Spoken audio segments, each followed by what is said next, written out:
Hello friends, this is the Ociophile speaking. I've been seeing a lot of conversation lately about criticism and analysis and reviews, and I thought I'd weigh in on that conversation a little bit because I have a few thoughts regarding that. I'd like to talk about why I have basically zero interest in reviewing things or critically analyzing things, books, video games, movies, what have you.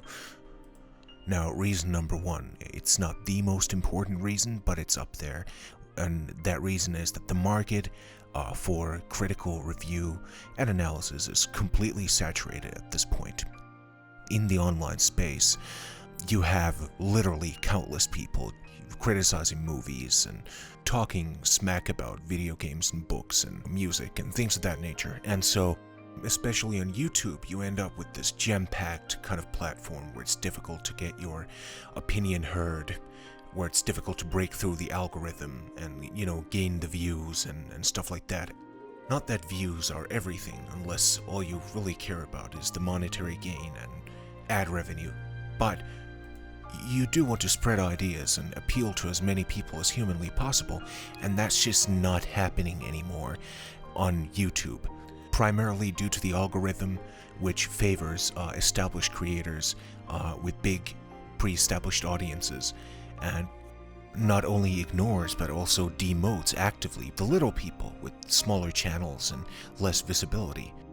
And the thing to understand about that is that the market is saturated, the review market is saturated because literally anybody can do it. Anybody can edit together a clip show highlighting the parts of a movie or a game or a book that they don't like or that didn't make sense to them on a personal level. And it's a very simple thing to do. Those kinds of videos are fast to edit, fast to upload, and fast to put out. And I know there are exceptions to that general kind of rule. I know there are content creators like Mahler.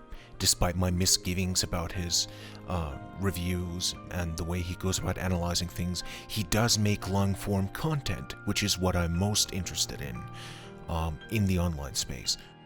But even so, and I know this is a very unpopular opinion, but I don't give a damn, Mahler's analysis is still very surfacey and very, very shallow. He tends to focus on verisimilitude, the kinds of elements that take you out of the movie or out of the experience.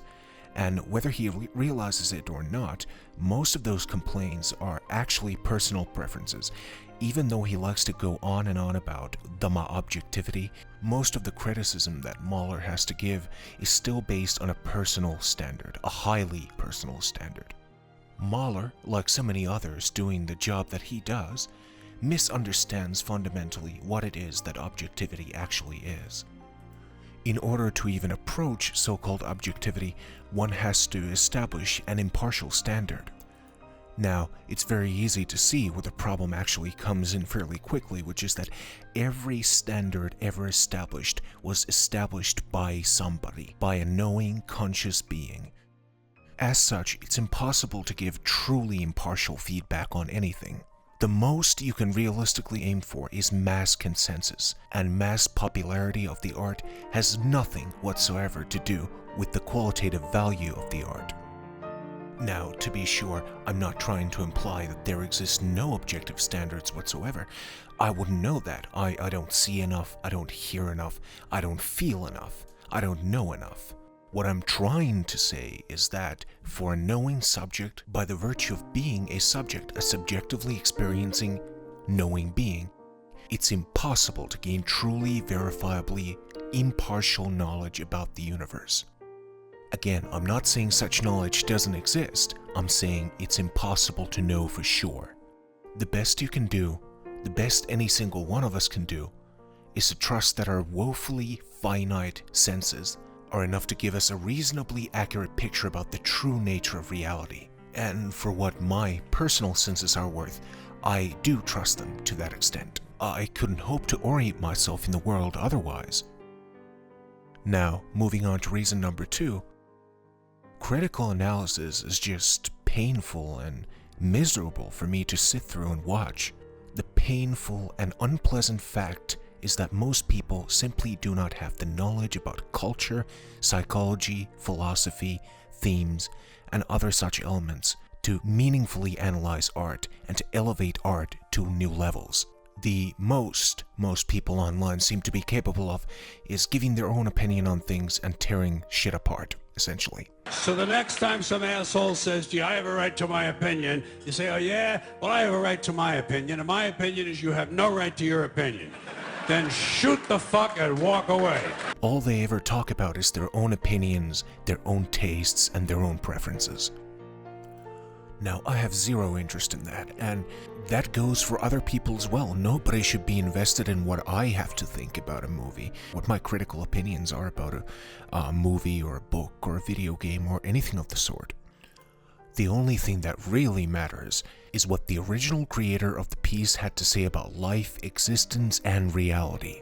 Most criticism, as I mentioned before, is hyper-focused on very similitudinal elements. It's hyper-focused on the so-called technical execution of the work. And still, even so, very often the so-called technical flaws in a work are deliberate stylistic choices by the creator himself or herself, as the case may be. The Star Wars prequel trilogy is, of course, a very modern and well-known example of this. People like to say that the dialogue in the prequels is objectively horrible and bad, and it's hackneyed and wooden, and most people miss completely the obvious that the dialogue, the style of dialogue in the prequels was indeed a deliberate stylistic choice. It was intended to stylistically, in a pastiche kind of manner, mirror certain kind of melodramatic dialogue that was popular in the 1930s and 1940s. So, rather than trusting that the creator knows what he's talking about, knows his own creation, people insist that their own personal taste and judgment is superior. Now, this video is running way too long as it is already. I intended this to be a quick take, and it turned out to be a bit longer than that. However, I do have some closing thoughts. First off, the proper goal of art, if it is to be truthful art, is to be a microcosm of life and existence itself, with all the beauty and the tragedy accounted for, so that it might hold a mirror to our own lives and teach us how to live with dignity and how to be properly human. Second, if you're somebody who enjoys analyzing things, I implore you to dig deeper into the subject of your analysis and try to find those themes and find those messages that the creator was trying to convey, so that you might show others why those messages are there and the truth value behind each and every single one of them.